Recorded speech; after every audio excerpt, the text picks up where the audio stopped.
नमस्कार साथियों, स्वागत है सभी दोस्तों का इस सेशन में। और जैसा कि आप सभी को बता दूं कि इस वीडियो में हम बात करेंगे काउंसलिंग दिनांक और कॉलेज अलॉट कैसे होती है और कब तक हो जाती है, जैसे आप सभी की उम्मीद है।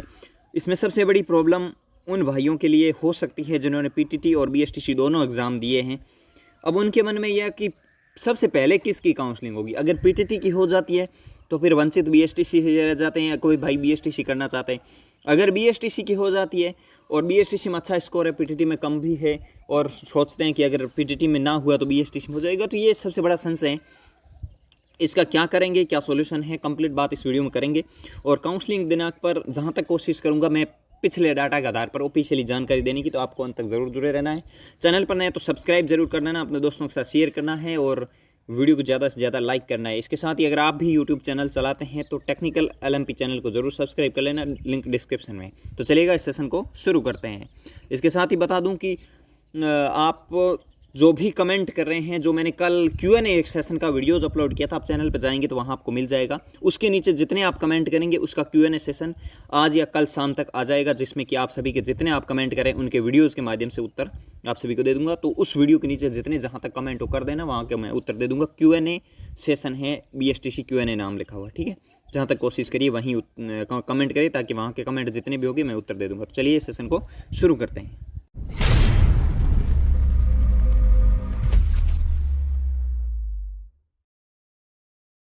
पॉइंट जो मैंने आप सभी को कल बताया था कि काउंसलिंग के लिए डॉक्यूमेंट्स तो कल मैंने बता ही दिए थे। 12th की मार्कशीट बताई थी आपको, 10th की मार्कशीट बताई थी, इसके साथ ही मूल निवास बताया था, और एक आपको जाति प्रमाण पत्र जो जनरल कैटेगरी से नहीं है, चाहे ईडब्ल्यू से आपको ईडब्ल्यू सर्टिफिकेट चाहिए, SC ST OBC जो भी आपकी कैटेगरी है उन सभी की सर्टिफिकेट आपको चाहिए, ठीक है। 4 डॉक्यूमेंट्स तो आपके लिए हो जाते हैं। अगर कोई विकलांग कोटे से आता है तो विकलांग सर्टिफिकेट चाहिए, विकलांग आइडेंटिटी कार्ड चाहिए, और अगर डिवोर्स सर्टिफिकेट, आप डिवोर्स हैं तो डिवोर्स सर्टिफिकेट आपके पास होना ही चाहिए। ये चीज़ें हैं, ठीक है। और आर्मी कोटे से हैं तो वो फिर आर्मी का जो भी प्रूफ होता है वो चीज़ आपके पास होना ही चाहिए, ठीक है। इस बारे में मैं कल जानकारी दे चुका हूँ। तो इस सेशन में हम आपको कुछ ऑफिशियली जानकारी दिखा के मैं काउंसलिंग के बारे में जानकारी दूंगा। जैसे मैं 2020 की वेबसाइट है हमारी प्री DLED की, उस पर आ चुका हूं, और इसमें हम बात करेंगे प्री DLED 2020। इसके साथ ही पीटीटी की भी काउंसलिंग प्रक्रिया के बारे में पूरी चर्चा मैं इस वीडियो में करने वाला हूं। तो इसमें मैं बात करूंगा 2020 की। तो यहाँ आप देखेंगे डेट, तो देखिए एग्ज़ाम वही 31 तारीख को ही था। एग्ज़ाम 31 अगस्त 2008 31 अगस्त 2020 को ही एग्ज़ाम था, और इस बार भी 31 अगस्त को ही था, ठीक है।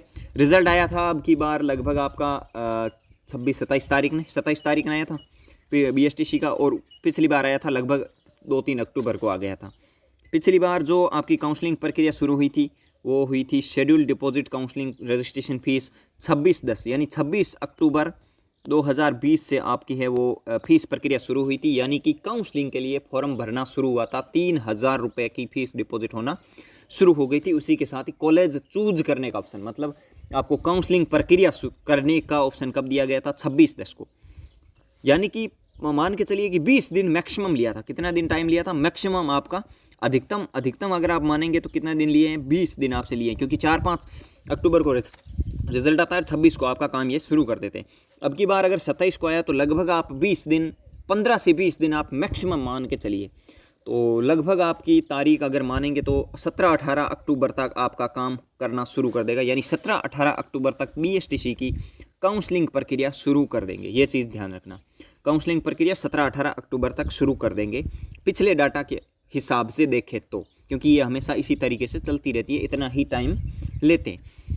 आगे पीटीटी की भी बात करेंगे, ठीक है। इसमें उसके बाद इन्होंने कॉलेज अलॉटमेंट की थी, लगभग schedule for deposit admission fees, यानी कॉलेज अलॉटमेंट कर दी गई थी लगभग शेड्यूल फॉर चॉइस। इसके बाद फीस डिपॉजिट हुई थी। फीस डिपॉजिट से पहले कॉलेज अलॉटमेंट इन्होंने बहुत जल्दी कर दी थी, यानी कि लगभग आपकी 10 दिन बाद इन्होंने कॉलेज अलॉटमेंट कर दी थी आपके लिए। प्रक्रिया ये शुरू हुई थी, और 17-12 तक ये प्रक्रिया जो कॉलेज शेड्यूल चूज की ऑप्शन, मतलब कॉलेज चूज का ऑप्शन है, वो 2 महीने तक चला था। यानी 26 अक्टूबर से शुरू होता है और 17-12 यानी 17 दिसंबर तक चलता है। और मुझे कॉलेज अलॉट हो गई थी 30 तारीख को, यानी 30 दिसंबर को कॉलेज अलॉट हो गई थी। 30 से पहले ही हो गई थी, 28 तक हो गई थी शायद। तो इसीलिए 10 दिन मैक्सिमम टाइम लेते हैं ये कॉलेज अलॉटमेंट होने में, यानी काउंसलिंग प्रक्रिया कंप्लीट होते ही, यानी काउंसलिंग कंप्लीट होते ही आपको 10 दिन के अंदर अंदर आपको कॉलेज अलॉट कर दी जाएगी, यानी कि दिसंबर के अंदर ही आपको कॉलेज अलॉटमेंट कर दी जाएगी। लगभग 20 दिसंबर 25 दिसंबर तक आपको आराम से कॉलेज अलॉटमेंट कर दी जाएगी। उसके बाद फीस प्रक्रिया चलती रहती है 2 महीने तक, और फिर डिपॉजिट करवाओ, वो रोज़ाना बढ़ती रहती है। टाइम ऐसे कुछ नहीं है। फीस डिपॉजिट 13,000 वाली है, उसमें बहुत ज़्यादा टाइम ऐसे बढ़ती रहती है। और मैं सभी से यही आशा और उम्मीद करता हूँ कि आप जहाँ तक कोशिश करिए ज़्यादा से ज़्यादा काउंसलिंग में भाग लें, और हो सकता है सभी का भगवान की कृपा से नंबर भी आ जाए। तो अब बात करते हैं पीटीटी की। देखिए पीटीटी में यह है कि कोई साइड पर ऑफिशियली इन्फॉर्मेशन ऐसे डेट नहीं देते हैं बीएसटीसी की तरह कि काउंसलिंग, वो बाद में नोटिफिकेशन कभी जारी करते कभी नहीं करते। पीटीटी में ये हुआ था कि 16 सितंबर को रिजल्ट एग्ज़ाम हुआ था पिछली बार, और रिजल्ट बीएसटीसी से लगभग 2-3 दिन बाद आया था। इस बार आया उसी तरीके से पिछली बार है, लेकिन पीटीटी में इन्होंने क्या किया, पीटीटी में बीएसटीसी से पहले काउंसलिंग प्रक्रिया शुरू की। बीएसटीसी कॉलेज अलॉटमेंट हुई उससे पहले ही इन्होंने क्या किया, काउंसलिंग करवा के कॉलेज अलॉटमेंट करके एडमिशन दिला के 22,000 रुपये डिपॉजिट करवा दी थी। पीटीटी की यह प्रक्रिया इस बार भी इसी तरीके से करने की पूरी आशा और पूरी लगता है कि यह सरकार इसी तरीके से करेगी, क्योंकि यही इनका मेन फंडा रहता है, यही इनकी प्रक्रियाएं रहती है। तो लगभग आप मान के चलिए कि जब कॉलेज अलॉटमेंट बीएसटीसी की होगी उससे पहले ये पीटीटी का पूरा काम कंप्लीट कर देंगे।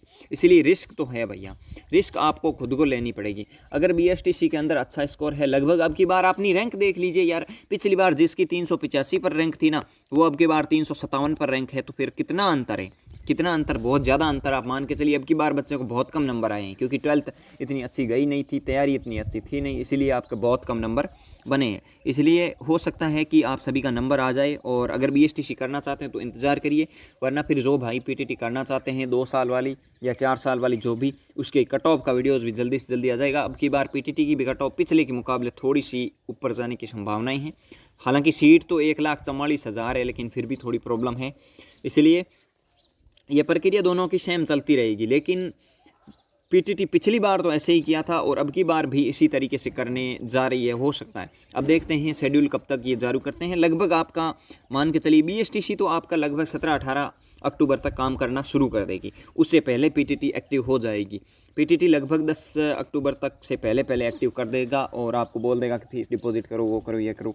वो तो उनका काम होता है, क्योंकि उसमें गवर्नमेंट को भी काफ़ी अच्छा फ़ायदा है। क्योंकि कुछ भाई बीएसटीसी में जाना चाहते हैं, लेकिन उनको नंबर कम आने की वजह से वो सोचते हैं यार एडमिशन होगा कि नहीं होगा।